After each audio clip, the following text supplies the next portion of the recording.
শহরের এক জায়গায় আগুন জ্বলতে দেখে তারা বুঝে যায় শ্যাডো সেখানেই আছে। সেখানে কি হচ্ছে দেখার জন্য তারা প্লেন থেকে লাফিয়ে পড়ে। স্কাই ডাইভিং করে টেলসের সাহায্যে নিচে নেমে আসে। তারা দেখতে পায় শহরের চারদিকে ভাঙচুর হয়ে আছে। তখন সেখানে শ্যাডো আসে। সনিক শ্যাডোকে দেখে জিজ্ঞেস করে শ্যাডোকে তার মতো দেখতে কেন। তখন শ্যাডো বলে তাকে সনিকের মতো দেখতে না, উল্টো সনিককে তার মতো দেখতে। সনিক জিজ্ঞেস করে সে কে আর ফাইট কেন করছে। শ্যাডো বলে তাদের সাথে কথা বলার কোনো মানে হয় না, কারণ তারা গানের হেলিকপ্টার থেকে ল্যান্ড করেছে। মানে শ্যাডো ভাবে সনিকরাও গানের সাথে জড়িত আছে। এটা বলে শ্যাডো চলে যাওয়ার সময় নাকলস শ্যাডোকে অ্যাটাক করতে যায়। তখন শ্যাডো টেলিপোর্ট হয়ে নাকলসকে হাওয়ায় ভাসিয়ে অনেকগুলো পাঞ্চ মারে। সনিক বলে তারা তিনজন একসাথে অ্যাটাক করলে শ্যাডোকে হারাতে পারবে, কিন্তু মুহূর্তে শ্যাডো টেলিপোর্ট হয়ে তাদের তিনজনকে অ্যাটাক করে। এরপর বাইক নিয়ে চলে যাওয়ার সময় সনিককে ওয়ার্নিং দিয়ে যায় যেন তাকে ফলো না করে। কিন্তু সনিক তো নাছোড়বান্দা, সে শ্যাডো পিছু করতে শুরু করে আর জিজ্ঞেস করতে থাকে সে কে আর কি চায়। রেগে গিয়ে শ্যাডো বাইক নিয়ে একটা টাওয়ারে উঠে যায়। সনিকও তার পিছে পিছে যায়। এরপর তারা একে অপরের দিকে ফুল পাওয়ারে অ্যাটাক করে। তাদের মুখোমুখি সংঘর্ষের কারণে ইম্প্যাক্ট ছড়িয়ে পুরো শহরের ইলেকট্রিসিটি চলে যায়। সনিকের জ্ঞান ফিরলে সে দেখতে পায় সেই শ্যাডোকে অ্যারেস্ট করার জন্য টেলসের থেকে যে হ্যান্ডকাপটা এনেছিল সেটা দিয়ে শ্যাডো তাকে আটকে রেখে চলে গেছে। টেলস এসে সনিকের হ্যান্ডকাপ খুলে দিয়ে বলে সনিকের একা যাওয়া উচিত হয়নি, তারা একটা টিম।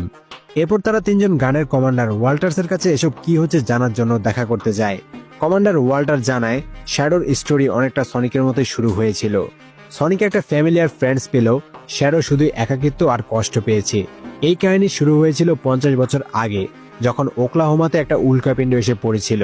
সেই উল্কাপিণ্ডের মধ্যেই শ্যাডো নামের এই হ্যাজকটা ছিল। গানের আন্ডারে সায়েন্টিস্ট গ্যারাল্ড শ্যাডোকে নিয়ে পরীক্ষা নিরীক্ষা করছিল। তখন তারা জানতে পারে শ্যাডোর মধ্যে সবচেয়ে শক্তিশালী কেয়াস এনার্জি আছে, যা ব্যবহার করে মানব সভ্যতাকে অনন্য উচ্চতায় নিয়ে যাওয়া যাবে। কিন্তু একই সাথে শ্যাডো পৃথিবীর জন্য একটা ভয়ঙ্কর হুমকি ছিল। একদিন একটা অ্যাক্সিডেন্ট ঘটে ল্যাবটা ধ্বংস হয়ে যায়, কয়েকজন মানুষ এতে মারা যায়। এই দায়ে সায়েন্টিস্ট গ্যারাল্ডকে গ্রেপ্তার করা হয়। অন্যদিকে শ্যাডোর পাওয়ারের জন্য তাকে ছেড়েও দেওয়া যাচ্ছিল না, আবার ধ্বংসও করা যাচ্ছিল না। তাই কমান্ডার ওয়াল্টার শ্যাডোকে 50 বছর ধরে ফ্রিজ করে প্রিজনে আটকে রেখেছে। সনিক বলে এত বছর পর শ্যাডো মুক্ত হয়ে গেছে, মানে তো কেউ তাকে বাহির থেকে মুক্ত করেছে। কে শ্যাডোকে মুক্ত করতে পারে সেই ব্যাপারে কথা বলার আগেই রোবটনিকের ড্রোন এসে তাদের উপর ফায়ার করে দেয়। সনিকরা বেঁচে যায়, তবে কমান্ডার ওয়াল্টার্স মারাত্মক আহত হয়ে যায়। ড্রোনগুলো তাদের দিকে নিশানা করলে কেউ একজন বাইক নিয়ে সেখানে এন্ট্রি নেয়। সে রোবটনিকের ড্রোনগুলোকে ধ্বংস করে দেয়। সনিক বুঝতে পারে না এটা আবার কে।